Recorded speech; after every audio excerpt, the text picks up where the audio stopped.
Tomorrow on Live at 4, we'll have coverage of tomorrow's meeting between members of the state's powerful budget writing committee, and we'll also get some expert analysis as the budget process continues. And straight ahead tonight on News 3 Now at 5, how threats to federal funding could make water monitoring a lot harder.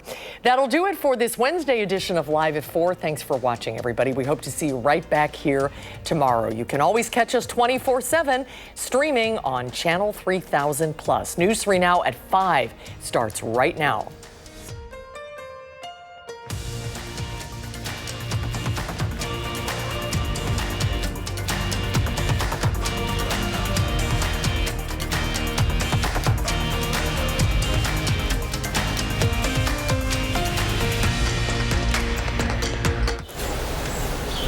Thunderstorms are forming out in Iowa as we speak right now, and a severe thunderstorm watch to the west of Mississippi River.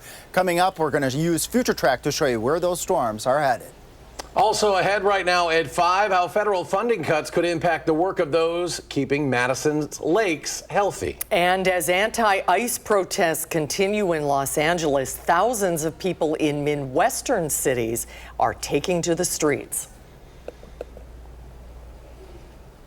And thanks for staying with us tonight at 5, everybody. We start with our forecast. It's a nice summer day out there today. First day of summer for a lot of kids. That's right. Today's the last day of school, but an unsettled weather pattern is on the way. Well, we could get some storms tonight. For more on the severity of those potential storms, Alex joins us from the weather patio.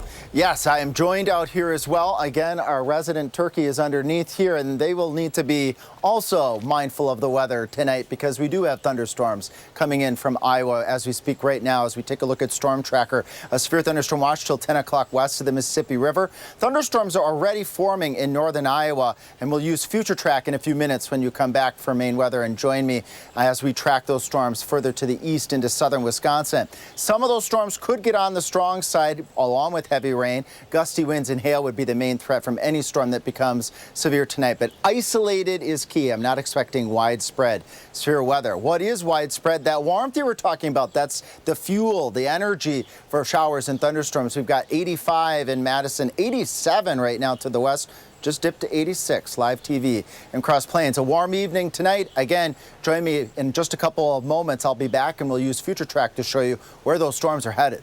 All right, Alex, thank you. Developing now, a man is in police custody for allegedly making terroristic threats.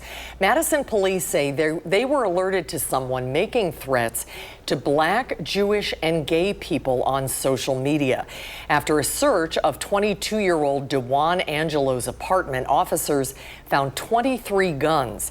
Angelo is charged with making terror threats, maintaining a drug trafficking place, and other charges related to drugs. He is due in court on Tuesday. Potential funding cuts could threaten research into Wisconsin's lakes, and that includes Lake Mendota. And that is the fear of UW-Madison professors as the Trump administration looks to cut the budget for the National Science Foundation. In April, NSF announced it would cut hundreds of grants. Our Ellie La Liberté introduces us to the scientists who are left in a wake of uncertainty.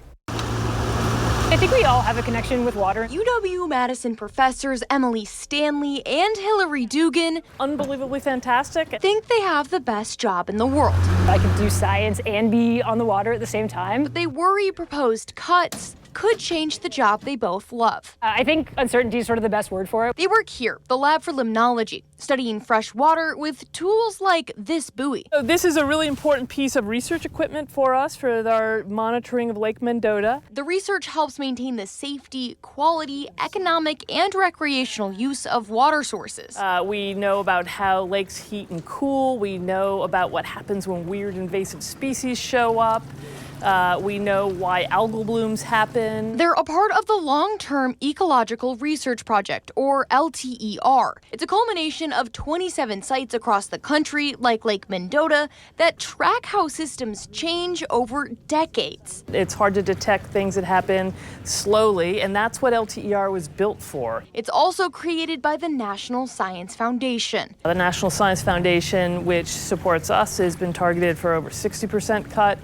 LTER provides about $7 million over the course of 6 years, and the scientists tell me it's a big chunk of their funding. It's pivotal to everything we do. Right now, LTER is not on the chopping block, but the two are looking for ways to stay afloat in the wake of uncertainty. We don't, really know what's coming. We are scrambling to see if we can keep this going. Reporting in Madison, Ellie La Liberté, News 3 Now.